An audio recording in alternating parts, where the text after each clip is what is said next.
Prvým základným predpokladom ukončenia konfliktu je porozumenie, že Ukrajina sa nemôže stať členským štátom Severoatlantickej aliancie.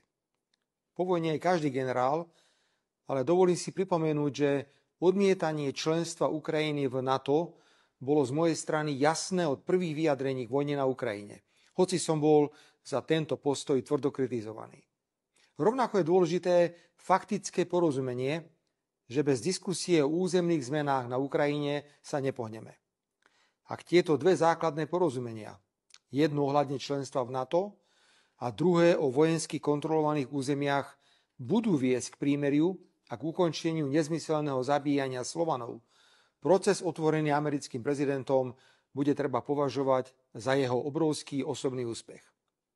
Môžem len vyjadriť ľútosť, že v Európskej únii sme museli čakať na Donalda Trumpa, aby nám ukázal cestu k mieru.